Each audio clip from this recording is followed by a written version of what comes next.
After a too-short afternoon on both bikes, Chips gives us his Santa Cruz 2019-5010 and Bronson first impressions a week or so ago. I got a brief chance to ride the new 5010 and the Bronson on a visit to Santa Cruz, UK.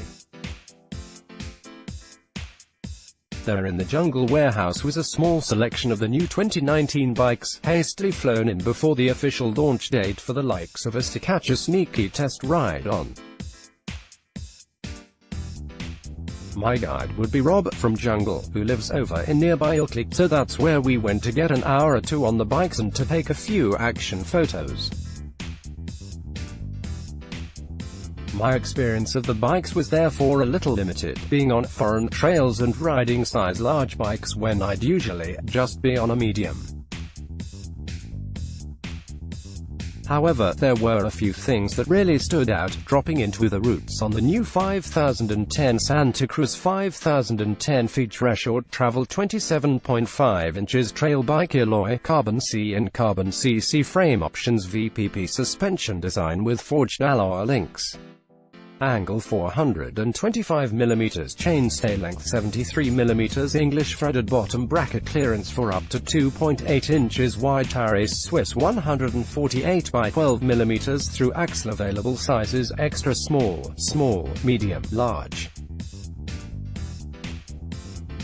It's an all-round medium travel, medium-sized wheel trail machine. Calling it a jack of all trades would be doing it a bit of a disservice, but that's also exactly what it is. It's the one bike to rule them all, assuming you want 27.5 inches wheels and not 29 inches ones.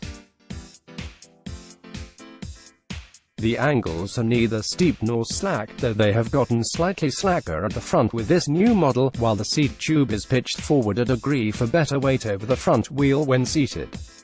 Purple, lilac. We like it, though there's a black option for those who are shy. Or ninjas.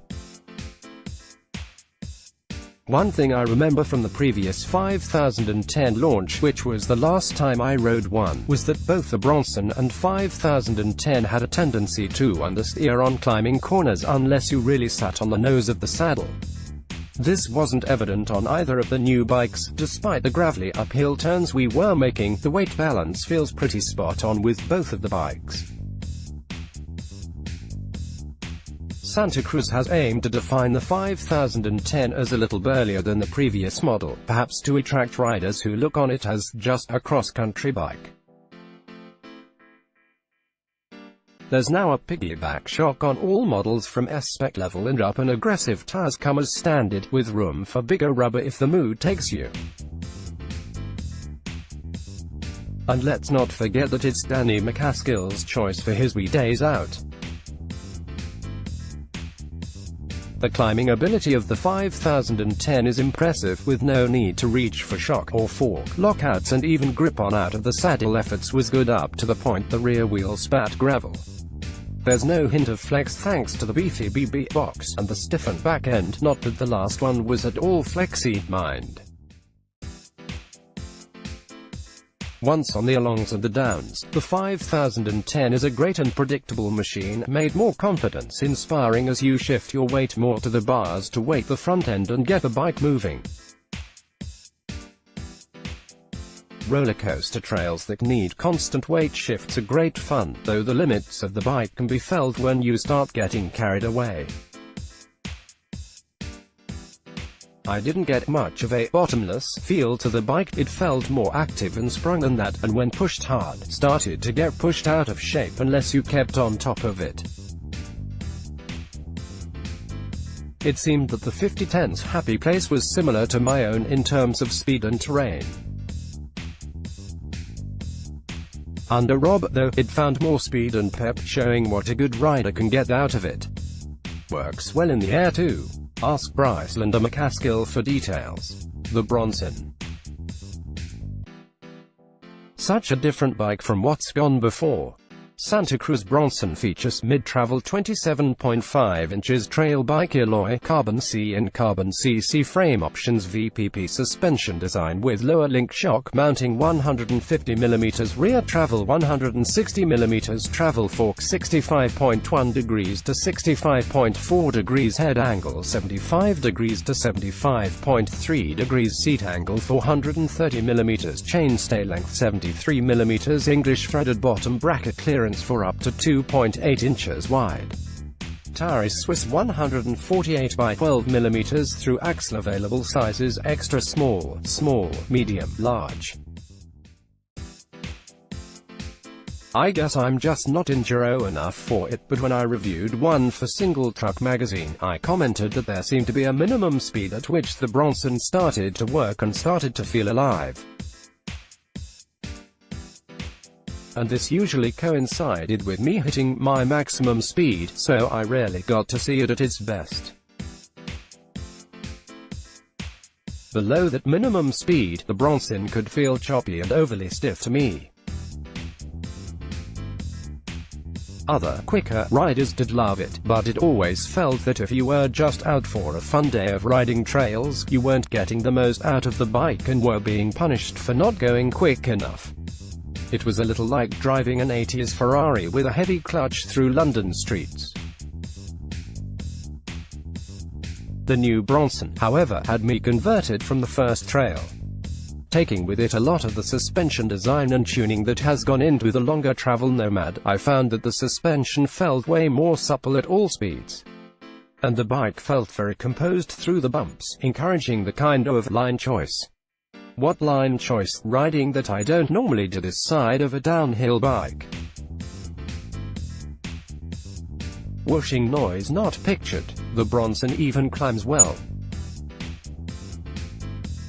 Despite the 160/150ths of a millimeter travel suspension, there's no great feeling of boba wallow, despite the amount of travel, and the big and boxy BB shell keeps things stiff 4 out of the saddle moves. As on the 5010, there wasn't the hint of understeer on gravelly switchbacks that I felt the old Bronson had. On to the descents then. I immediately felt at home, much to my surprise, as the Bronson hoovered up the trail obstacles.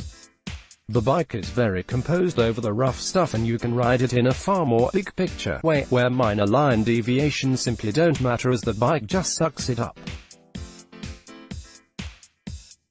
It's confidence-inspiring for sure, but it rides very quietly too, so you can be going a lot faster than you think, until the scenery starts blurring a little and you realize you don't know how to go round corners at that speed. Find a rut and steer with your hips. Overall, I'm now keen to get a lot in more time on both bikes.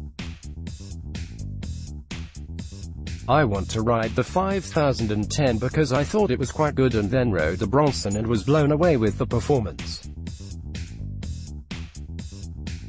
And I want to ride the Bronson to make sure it's as good as I think it is. I reckon that both bikes are going to impress a lot of riders, but I do worry for the poor old 5010. It already had the issue that a lot of riders who should have bought a 5010 for the style of riding a terrain ended up buying a Bronson because, hey, more travel. And now the new Bronson feels like a better bike at all speeds. It's more flattering to the rider, whereas the 5010 is a great all-round trail bike that will excel at any terrain short of big, chunky mountains where it will start to feel a little out of sorts, though it'll still cope fine. The Bronson, meanwhile, seems to work well on everything from loamy stuff up to big rocks and drops, so if you're dropping a considerable amount of money on a frame or complete bike, you're probably going to go with the one that has the biggest amount of travel that you might use, rather than the bike that you'll have a use for a greater amount of the time.